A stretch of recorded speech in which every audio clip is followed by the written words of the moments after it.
Football Media Teleconference. This is Mark Simpson here at the conference office moderating today's call. Before we begin with our coaches, we'll go ahead and share the news from around the league from this past week. First, we'll start with our players of the week. For Week 5, the Choice Hotels Offensive Player of the Week was Coastal Carolina quarterback Alex Ross. The Big South Defensive Player of the Week was Chanticleer's linebacker Quinn Backus, who was also named one of the College Sporting News National All-Stars yesterday afternoon. The Special Teams Player of the Week, Monmouth defensive lineman DJ Martin, and the Crons brand Freshman of the Week, Monmouth safety Micah Seal. Some highlights to share before we move on to our coaches. The Big South ESPN3 Game of the Week package premieres this Saturday with Gardner-Webb hosting Charlotte at 1:30 p.m. The Big South's improved to 15-4 overall against FCS competition this year, one away from tying the league's regular season record of 16 set last year. Coastal Carolina set the Big South record for with its third consecutive game holding an opponent to 3 points or less. First conference team to do that. The Big South is now the only FCS conference with two 5-0 teams, as Coastal Carolina and Charleston Southern are among the 4 across Division I, including FBS. Coastal is now holding steady at number 3 in the national polls, while Charleston Southern moved up to number 24 in the coaches poll yesterday. Big South members are 14-0 at home thus far in 2014. This past weekend, Charleston Southern's Christian Reyes tied a school record with his 4 touchdowns at Charlotte. Coastal Carolina's Quinn Backus became the Big South all-time leader for solo tackles with 201, surpassing former Presbyterian player and current Arizona Cardinal Justin Bethel, who had 199 with the Blue Hose. Monmouth quarterback Brandon Hill owns a streak of 4 straight games with 200 yards passing and multi-TD throws in all 4 games. Liberty quarterback Josh Woodrum tied the Big South career record for most 300-yard passing games with 6. He had his 3rd consecutive game this past Saturday. Coastal Carolina's Alex Ross set a school record for completions with 34 and total offense with 426 versus Eli. Gardner-Webb tight end Seth Cransville became the Big South all-time receptions leader among tight ends, pushing his career total to 69, breaking the old mark of 65. He did that this past Saturday at the Citadel. And Gardner-Webb quarterback Lucas Beatty enters this week needing 15 completions to become just the 2nd quarterback in league history with 600 in a career.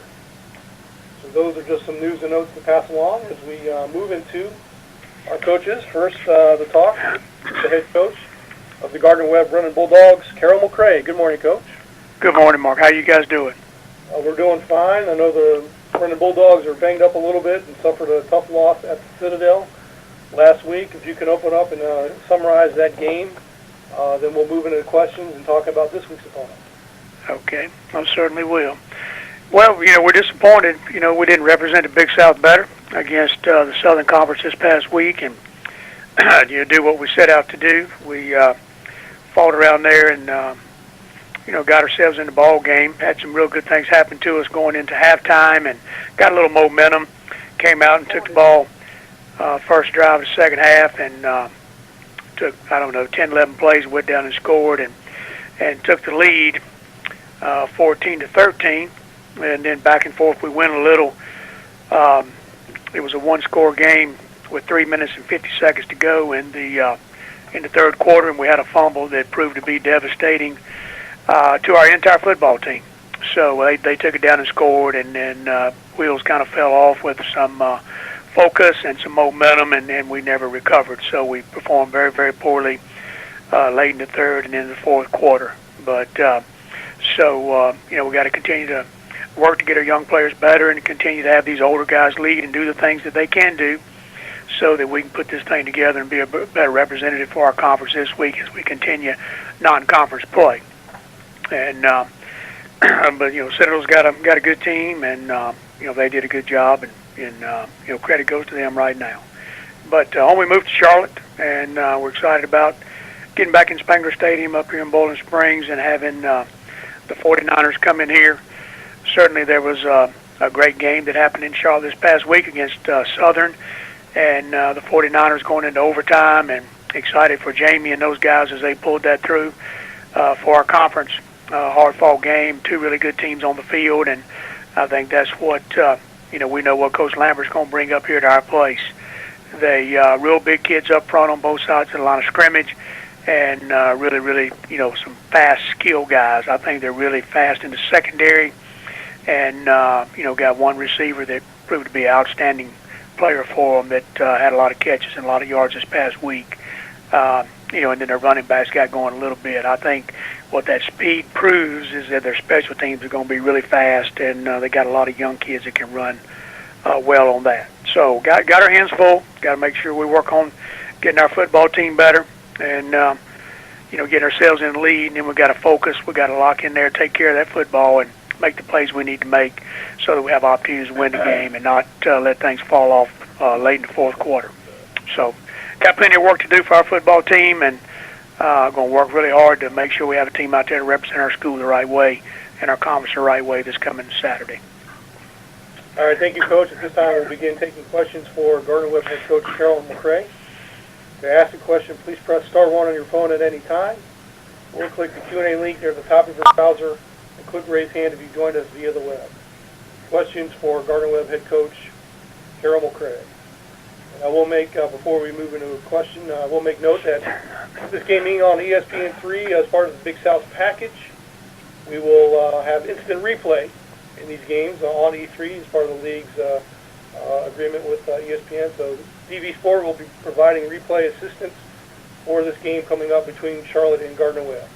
Hey, Coach, first question for you is from David Scott of the Charlotte Observer. Go ahead, David. Hey, Carroll, how are you? Hey, fine, David. How you doing? Good, I'm fine. You mentioned Charlotte's game with Charlotte Southern last week, which was pretty similar to the one you had with Charlotte last year. Yeah. In terms of being so wide open. What do you remember about that game? It was memorable for a lot of reasons, just because of the high scoring, and I think the fans enjoyed it. Maybe the coaches didn't that much. What do you remember about that game? Well, Coach Lambert's staff enjoyed it. We didn't enjoy it too much. I'll tell you that. Well, I'll be honest with you. I just got through talking about a turnover in this past week's ball game. We've done a little bit better job taking care of the ball this year. But there was a pivotal turnover in that ball game where we had a receiver run a bad route, and we threw it. It was about midfield, not quite midfield. We turned the football over, and I think we were up 21 points. And they took that turnover and popped it in very, very quickly.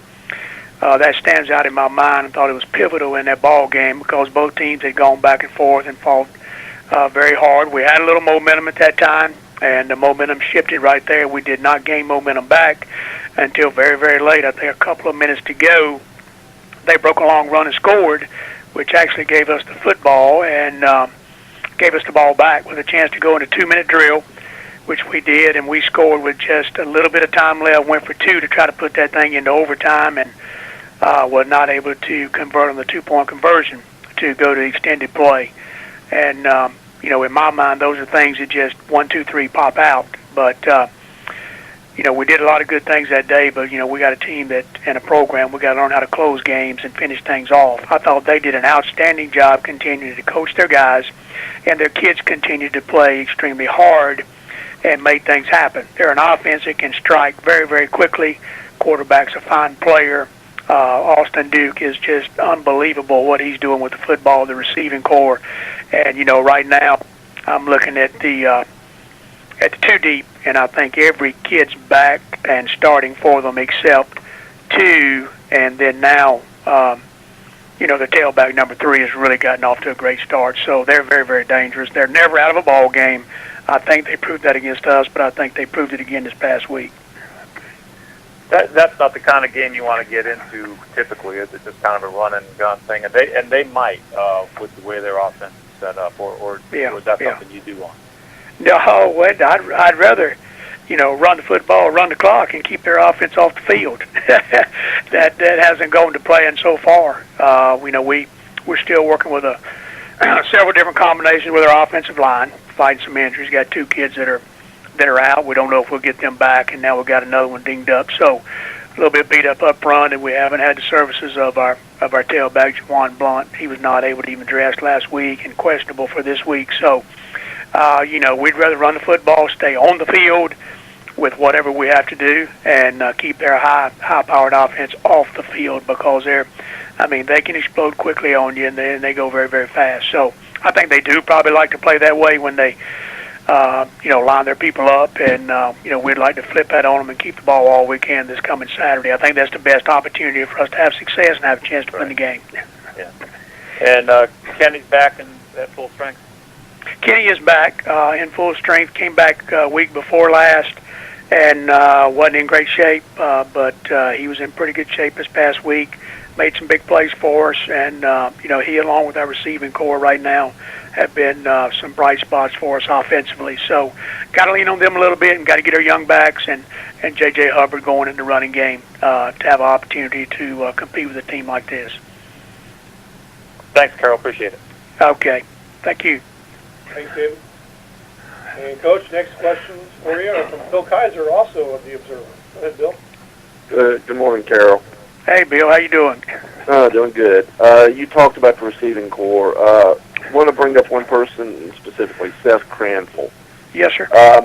He was one of those guys that you inherited when you took over the program last year. Yeah. But when you looked at his skill set, was he someone that you felt could really make a contribution to the team with what you had planned as far as the offense went? Well, he is. He was a guy that was coming off a year where he was an all-conference player, and then he got hurt in the Richmond game last year and didn't get to compete and play very much. And Mike Estes, a redshirt freshman, stepped in and did a real fine job. So Seth's come back healthy. He's working on being a better blocker, but he's really helped us in the pass game.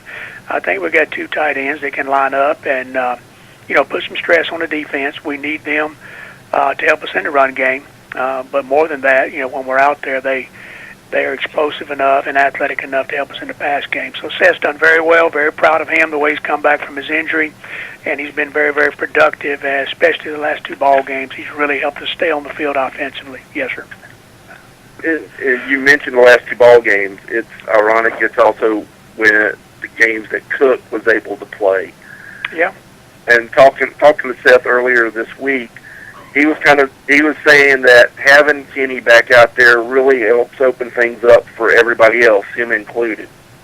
Well, I think so. I think he made a good comment there. And, when you got one guy that, requires a good bit of attention, I think that, you better make sure you're able to do a couple of things with that guy. But more than that, you got to get your other guys to step up and make some plays for you. And I think anytime you got one guy that is real powerful for you in your pass game, the great successful teams always have another guy or another couple of guys that can move the offense forward while that guy is requiring, maybe some single coverage or double coverage over there, whatever it might take. So I think our success has to continue with Kenny being who we know he is, but more than that Seth and Deontay Swinton and all the rest of our receiving core continue to step up and make plays for us so that we can pull some of that double coverage off Kenny.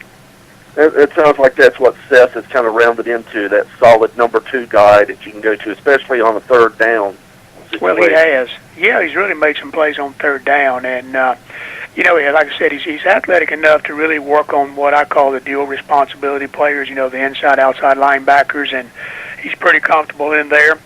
And he's got just enough speed where he can stretch the field, in those middle lanes. So he's been a real pleasure to have back. We're grateful he's come back off that injury, and I hope that his success will continue because it'll be a positive thing for us offensively.